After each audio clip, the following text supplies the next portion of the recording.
Hello, everybody. This is Citadel, and welcome back to the Elder Scrolls IV Oblivion.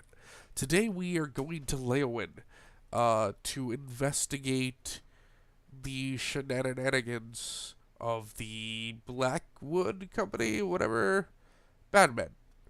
We're gonna go deal with the bad men. I think we might walk there.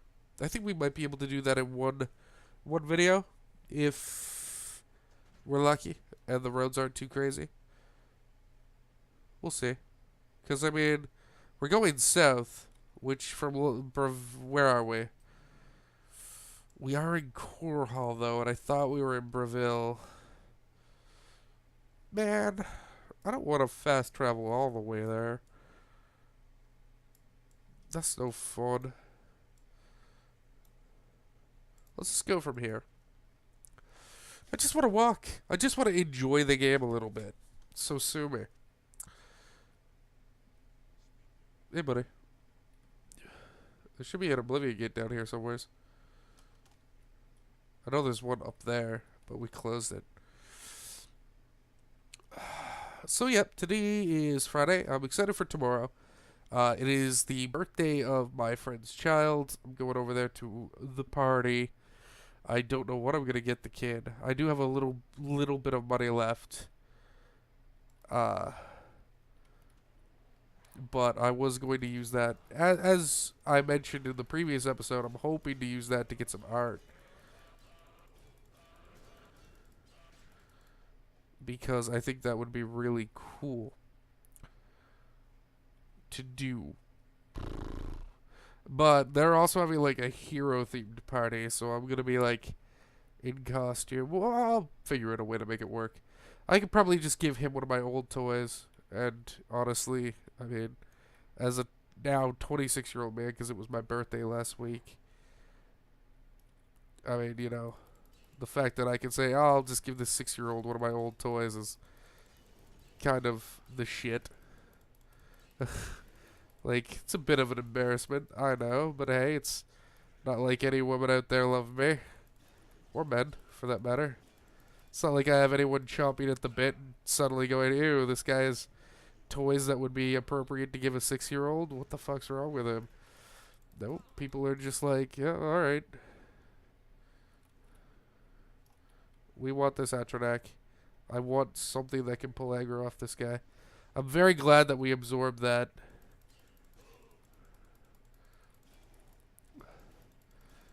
But no, it's going to be his birthday Saturday, so I'm going out there.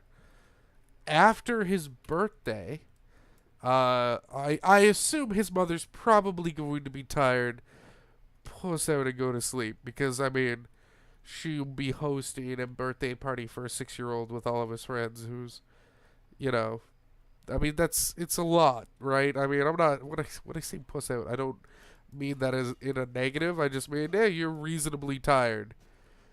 It sucks that we don't get to do the thing together, but you're reasonably tired. But I was two of their other friends who were coming to the party wanted to have like a board game night or something.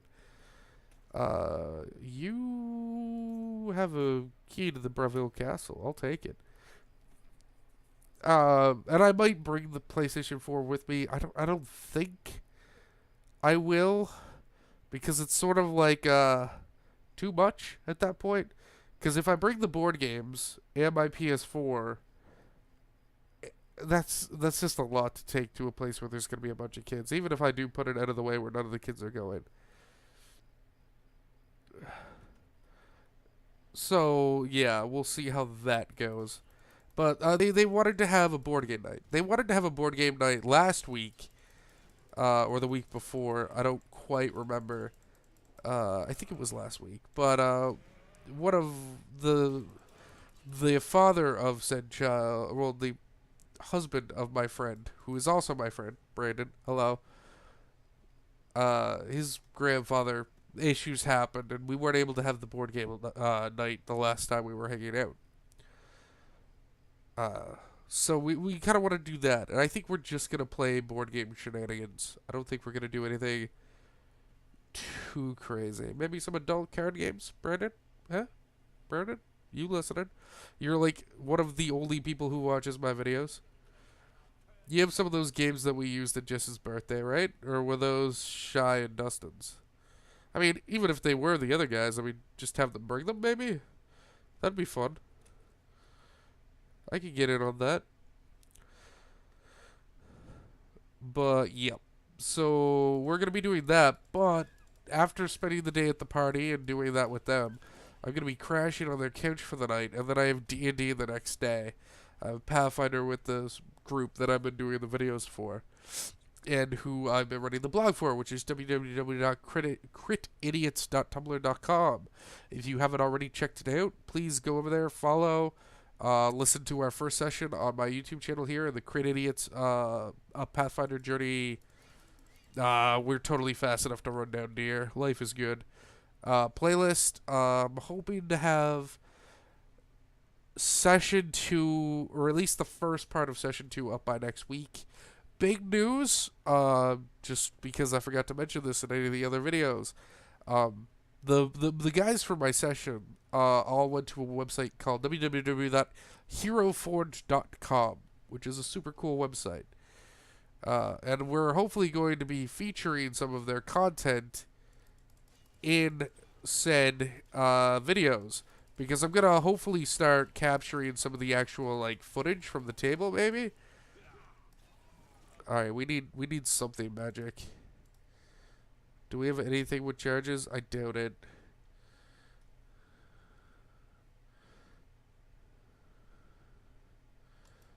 I mean, we have Sufferthorn.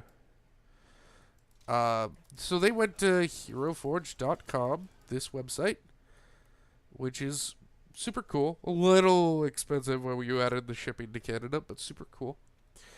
And they all, I shouldn't say we, because I did none of this. They all ordered steel figures of their characters that they custom made, except for, like, one of them who's, like, a super picky son of a bitch. And just being difficult because he is. You heard me, Caleb. I mean, I don't think you're ever going to watch my videos, but if you watch this one, you've heard me. You little shit. If I can get a figure for yourself. You're going to be super ugly on the board when you're the only one sitting there with a dice or an old figure that doesn't make sense for your character there. And everyone else has the sexy steel or bronze. One of our players opted for the 99 American dollar bronze option. Those figures just shipped today. They finished processing and they shipped. And the person who ordered them, one of our players, who plays Zion, the awesome elf paladin of Lothrention, said they should probably be here by the end of next week, in time for whatever we have the next session. I'd argue is probably reasonable. And also super cool. They won't be here in time for Sunday's session, of course, but they should be here by the week after that, which is super cool because, I mean, between today and next Tuesday, the My Little Pony game should come in, because they guys gave me, I've talked about this, the guys gave me a Visa card as a present, and I picked up the My Little Pony core rulebook, the official core rulebook for the role-playing game, which has me super excited.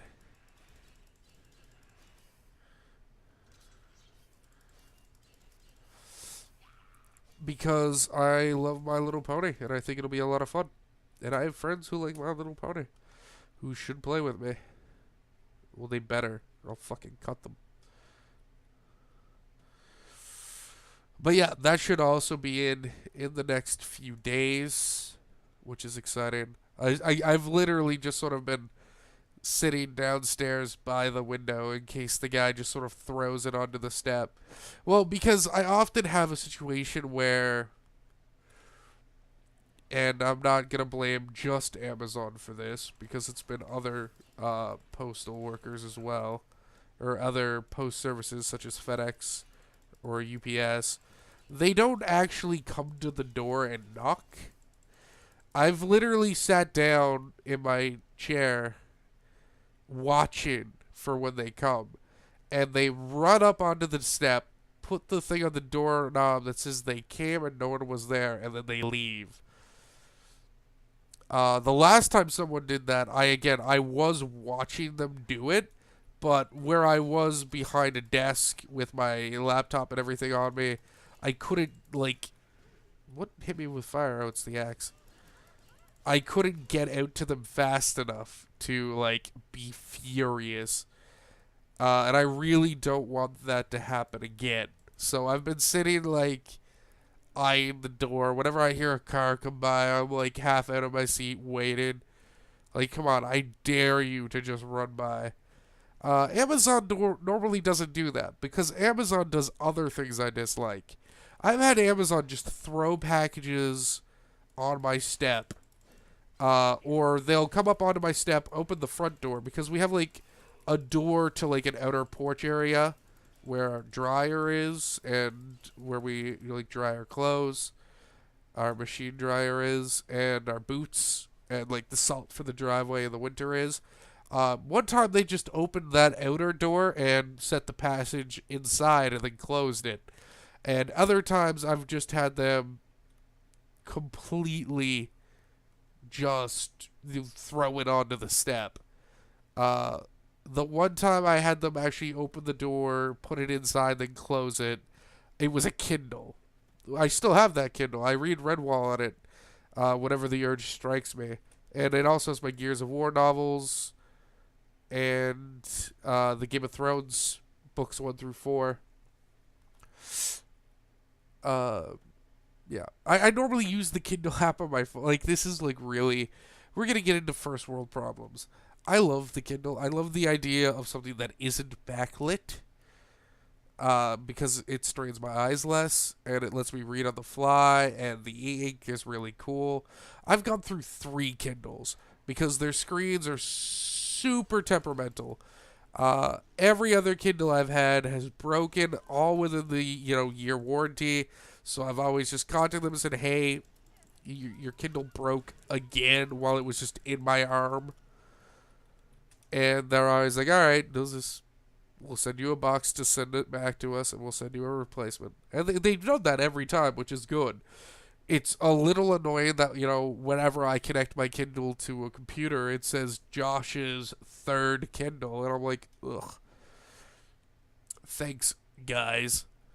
It's going to take, like, exactly the 15 minutes to get here. That's actually really cool that I predicted exactly how fast that would take. I want to thank having ridiculously high speed. But yeah, so the Kindles, I'll swear by them. The old Kindles that I have, and they are old at this point because I got them early on in college. They're good job. Oh, he just stunned it. He didn't kill it.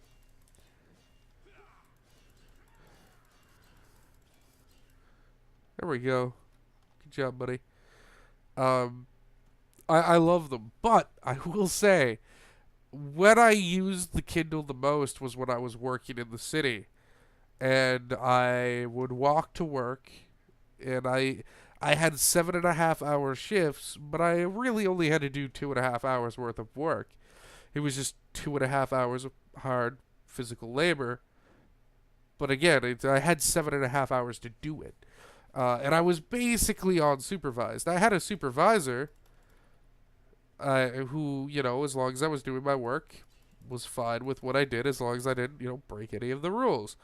So I would literally, do an hour's worth of hard physical work, and then I'd sit down for an hour and a half reading things on the Kindle. But when I was working in the city, I was living in a not-so-great part of the city, at least people call it a not-so-great part of the city. I never had a problem, but I'm also, almost 6 feet tall and weigh 400 pounds, right? And I wear a lot of black and leather and trench coats, and in the dark, I probably look pretty menacing, so people leave me alone. So, yeah, I because of that, I was always uncomfortable taking my Kindle to work, but I always had my phone with me, so I just read everything on my phone. And I've read the entire Game of Thrones, first 4 books. I've read all of the Gears of War novels several times on my phone. And I'm like, I'm glad I have a Kindle. Alright, 3 seconds left. We are going to end the video here. I want to thank you all for coming by. This has been Citadel treating you to another exciting episode of The Elder Scrolls IV Oblivion. We will come back and continue our... Oh shit. My voice is going to be echoey as crap in these videos. Oh my god, no.